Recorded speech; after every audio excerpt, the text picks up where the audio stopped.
Hey, how you doing? Hope you're having an amazing day. And I'm really excited to talk with you about something that's honestly a pretty big deal if you've been following Rune Factory Guardians of Azuma. The new update, version 1.1.0, just rolled out on October 1st, 2025. And this isn't one of those tiny little patches that just fixes a typo in the text or adjusts one or two quest flags. No, this is the kind of update that really feels like the developers at Marvelous wanted to reward people who've stuck with the game since launch and have already gone through the main story, built up their villages, and are hungry for more content. So let's talk about exactly what's in this update, why it matters, and what it's like to experience it as someone who actually plays the game. First off, if you're someone who's already wrapped up the main quest, and maybe you've been feeling like the game kind of eased off in terms of challenge, then this is going to make you smile. Version 1.1.0 added not just one, but four new boss gauntlets. Now, when I say gauntlets, I mean they're structured in a way that really tests everything you've built up until now. Your weapons, your combat strategies, your ability to manage resources in battle, balance even your patience a little bit. These aren't just reskinned versions of older enemies either. They're tuned to be extremely difficult, the kind of thing that will punish you if you've only been half committed to your builds. And it's important to note that these unlock only after you've completed the main quest. That means they're positioned as true endgame content, a reason to log back in after you've already seen the credits roll. For a game like Rune Factory that thrives on replay value and progression, this was such a smart move. But combat's not the only thing that got love in this update. The village development side of the game, which has always been one of the most addictive aspects for fans who love building, decorating, and managing the look and feel of their settlement, got some pretty significant additions. Once you hit village level 8, there's now a brand new development zone in Summer Village. That's a big deal because for a lot of us, once we hit those higher levels, the game felt a little constrained in terms of how much space and creative freedom we had.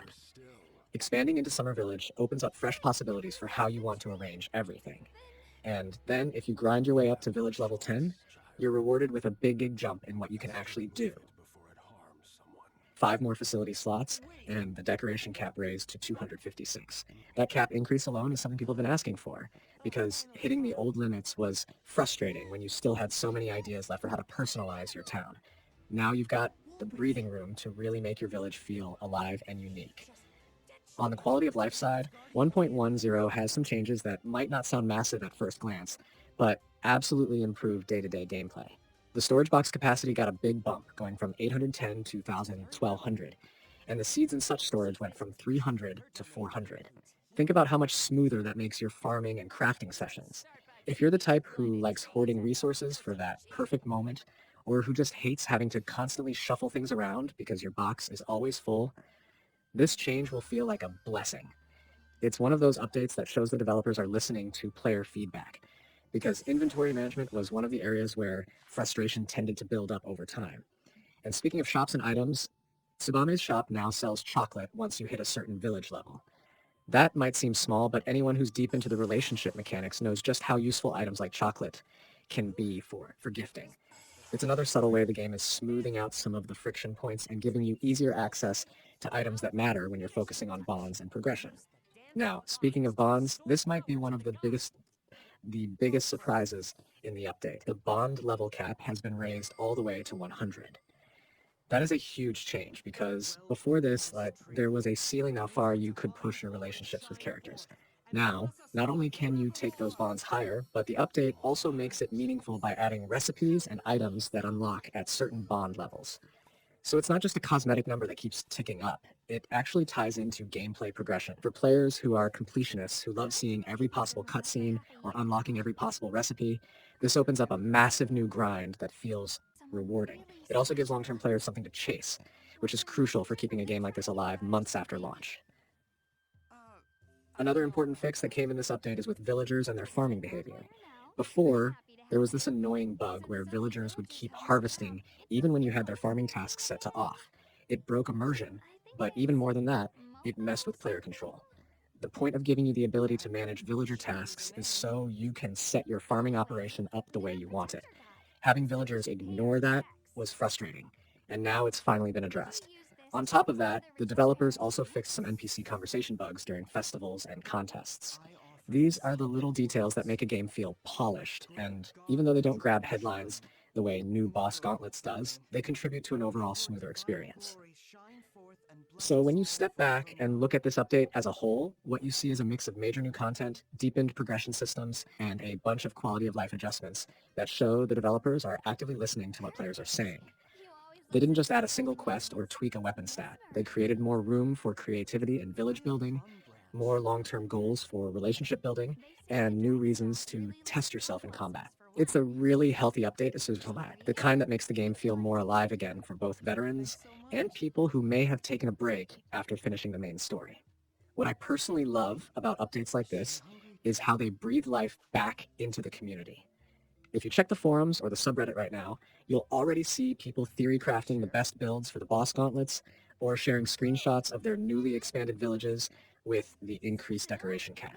There's a sense of shared excitement where people are coming back together to compare notes, and that's exactly the kind of energy you want around a game like Rune Factory Guardians of Azuma. When a patch lands and it actually changes the way people engage with the game on a daily basis, that's when you know it's more than just housekeeping. It's revitalizing. And timing-wise, it makes perfect sense. We're a couple of months past the initial release, which is usually when a lot of players start to drift away if there isn't new content. By dropping a big, content-rich update right now, Marvelous is making sure people not only return, but also stick around. It sets the stage for future updates too, because if 1.1.0 is this substantial, then players are going to be eager to see what 1.2.0 or beyond might bring. Maybe new festivals, maybe more villager interaction options, maybe even more development zones. This update feels like a promise that the developers are committed to supporting the game long term, which is really reassuring. I also want to highlight how well thought out the progression curve is with these changes. Unlocking the Summer Village zone at level 8, and then rewarding you again at level 10 with extra facilities and decorations gives you clear milestones to aim for. Raising the bond level cap gives you a parallel track to work on socially while you're grinding those village levels. And then the boss gauntlets cap it all off as a kind of prove you've mastered everything challenge. It's layered progression that feeds into itself, so no matter what part of the game you enjoy most, there's something new for you. From a player's perspective, this makes the world of Azuma feel bigger and more dynamic than it did before the update. Even if you were someone who thought you'd done everything, 1.10 says, not yet, there's more waiting for you. That's a really powerful way to keep people emotionally invested in the game, and it's exactly what a title like this needs. Now let's be real for a second. Are there still things people wish had been included? Absolutely. No update is perfect. I've already seen some comments from players who wish there had been even more tweaks to farming mechanics or who want additional romantic events tied to the increased bond levels. Some are asking for balance changes in combat that go beyond just new gauntlets. But the general tone is positive because the scope of what's here shows effort and care.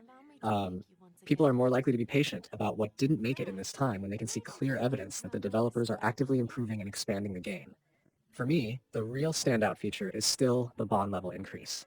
It feels like such a natural fit for Rune Factory, a series that has always put so much emphasis on relationships, but it also shows forward-thinking design. Instead of just letting those relationships stagnate at a lower cap, they've opened the door for deeper investment.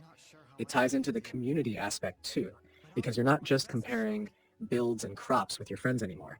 You're also comparing how far you've pushed your bonds, what recipes you've unlocked, what little secrets you've discovered through the process. That kind of social layer is what gives the game extra legs.